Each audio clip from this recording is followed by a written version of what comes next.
A very large crude carrier, a tanker built to move 2 million barrels of oil in one voyage, costs about $130 million to order from a shipyard today. The same ship, if somebody else ordered it first and will sell you their place in the queue, costs $168 million. $38 million more for a vessel of the same size and specification, except that this one is finished, or nearly. According to Clarksons, it is the highest price the type has reached in its 60-year history. The reason is the queue itself. Berths at the major yards are booked years in advance, and yards are quoting delivery dates towards the end of the decade. Take over somebody else's slot and you are trading years earlier, which mattered enormously in early 2026 when a VLCC on the benchmark route from the Gulf to China was earning over $200,000 a day, and briefly a great deal more than that. Running costs on a ship like that are around $10,000, so the $38 million was never about steel. It bought years. And that is the thing worth understanding about this business. Two owners can run identical ships equally well, and one of them goes bankrupt.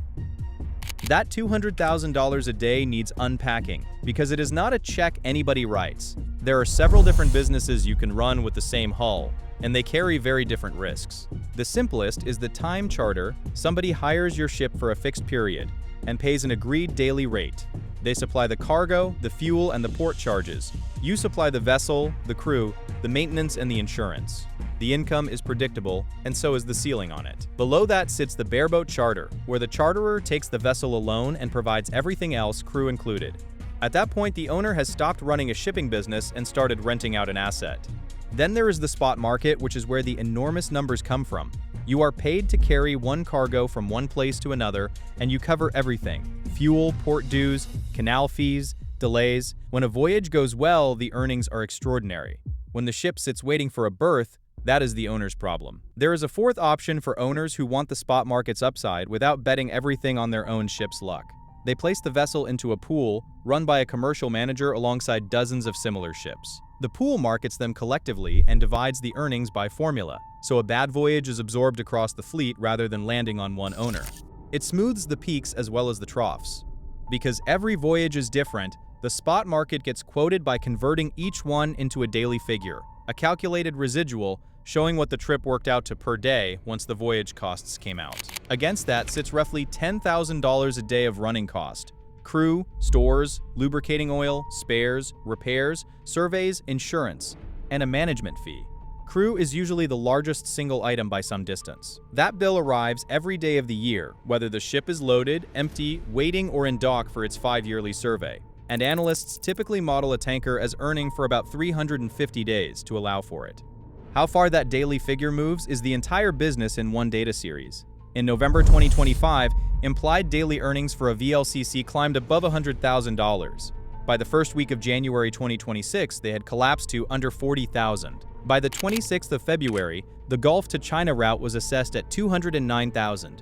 Then, at the end of February, following military strikes on Iran, traffic through the Strait of Hormuz effectively stopped. Reporting at the time described more than 150 tankers anchored outside rather than attempting the passage, and major container lines suspending transits. Attacks on shipping resumed in the Red Sea in the same period, disrupting both Middle Eastern corridors at once. The Gulf to China index went vertical, printing $423,000 a day, a record, and a 94% rise in 24 hours. That figure came with a caveat, and the brokers supplied it immediately. An index is built from reported fixtures, and fixtures can fail. Clarksons observed that very little had actually been concluded.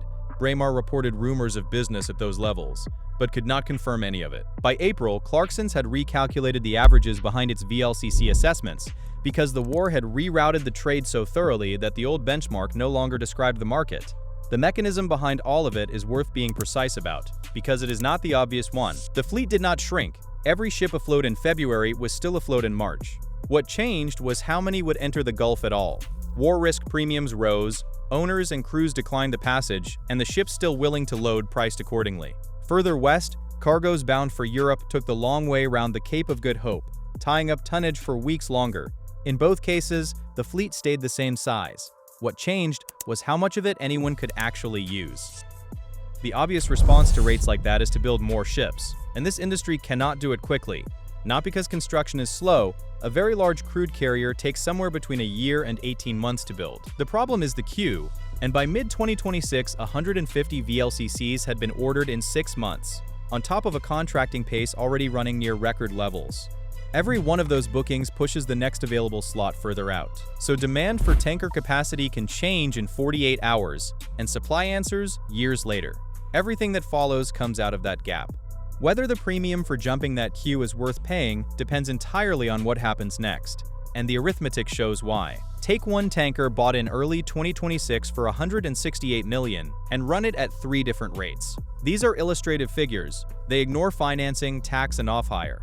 But the shape is what matters. At $200,000 a day across the 350 earning days the models assume, it grosses $70 million a year, and roughly $66 million after running costs. The ship pays for itself in about 2.5 years.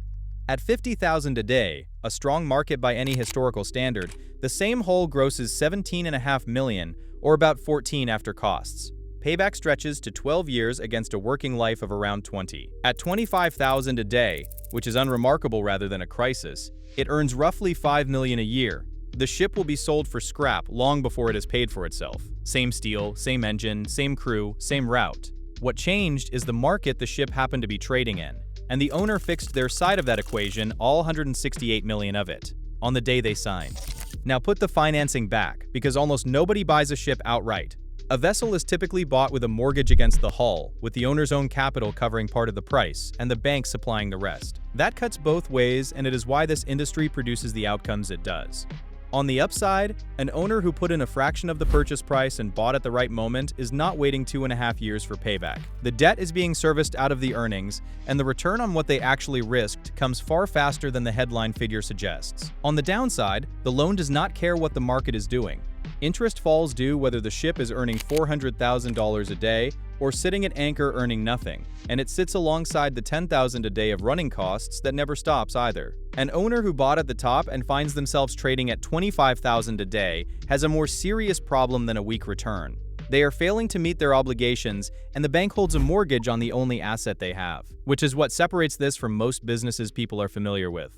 A tanker bought in the wrong quarter can be operated impeccably for 2 decades and still be repossessed. The same ship bought 18 months earlier can clear its entire purchase price before its first special survey. The hull is a commodity. What the owner is really buying is a date. The industry has seen this pattern before, and it bought anyway. In the first quarter of 2026, combined spending on very large crude carriers, new orders and existing tonnage together, passed $10 billion with a month of the quarter still to run. Clarksons expected the final figure to set a record for investment in a single vessel type, ahead of the $14 billion that went into LNG carriers in early 2022 and the $14 billion that went into container ships in late 2024. The buying was concentrated. Sinokor Merchant Marine, a long-established South Korean owner, announced an unprecedented expansion of its VLCC fleet. A single private Chinese yard, Hengli Heavy Industries, took at least 38 of the early orders. Crude tanker contracting that quarter reached a record of at least 129 ships, more than 80 of them VLCCs. By the halfway point of the year, the running total had reached 150, the largest annual tally for the type since 1973, with 6 months still to go. Buyers taking over delivery slots were paying the highest prices the type has ever commanded. Everyone else was ordering into the end of the decade. Clarksons also publishes an index of newbuilding prices reaching back decades, and it is worth being careful about what that index does and does not tell you. At the end of 2007, immediately before the last great shipping crash, it stood at 184.83. In May 2026, it stood at 185.01. In the third quarter of 2024, it reached 189.69, higher than either, and nothing collapsed afterwards. So the index establishes that ships are being bought at valuations near the top of the historical range. It establishes nothing whatsoever about what happens next, which is precisely the problem facing anybody signing a contract in 2026. What they did have was a warning, and it arrived within weeks. By late May, the analysis had begun pointing the other way. Oil on the water, the volume of crude afloat at any moment, which the industry treats as a barometer of how much tanker capacity the world needs, stood at 1.07 billion barrels in April, down from 1.24 billion in January and below a 3-year average of 1.16. The Shipping Association BIMCO reported tanker volumes down 13% in the 10 weeks following the start of the conflict, and published an alternative scenario in which crude tanker demand contracts by 11 to 13% across 2026, and a further 8 to 10.5% in 2027 if transits remain disrupted. Analysts at S&P Global identified the dominant force in the market as a significant oversupply of tonnage relative to cargo demand. That is what the rate spike concealed. A disrupted choke point makes ships scarce. War risk premiums rise, owners decline the passage, and cargoes routed further west tie up tonnage for weeks longer. The same disruption also stops barrels loading at all, and barrels that never load do not need ships. For a few months, the first effect was enormous, and the second was not yet visible in the numbers. Whether it was the right call depends on which of those forces proves larger and how long the disruption runs. And nobody signing a contract in March could know either. What they did know was that a competitor with a ship in the water was earning several $100,000 a day, and a ship arriving in 2029 earns nothing until it arrives. That is usually enough. That number, 150 tankers ordered in 6 months, deserves a second look because of what Clarkson's attached to it. It is the largest annual tally for the vessel type since 1973, which is a striking year to be compared to because 1973 was the year of the oil crisis. Prices quadrupled, tanker rates exploded, and owners ordered on a scale nobody had attempted before. The tanker order book now stands at around a quarter of the existing fleet. They are ordering anyway, and it is not foolishness. The alternative is worse. An owner who sits out a boom watches competitors earn extraordinary money with ships they chose not to buy, and arrives at the next upturn with an aging fleet and nothing to sell. In an industry where the asset is the business, refusing to buy is also a bet. Just a quieter one, which is the trap underneath all of it. Shipping asks people to commit hundreds of millions of dollars, usually borrowed, against a guess about what the world economy looks like 3 to 5 years from now. Nobody is good at that.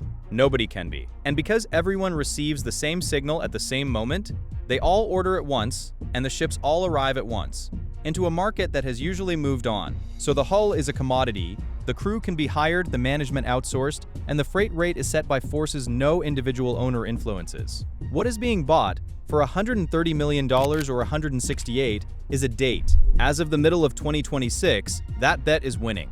Rates remain far above where they stood a year ago, and asset prices have gone on rising. The ships ordered against those numbers arrive in 2029.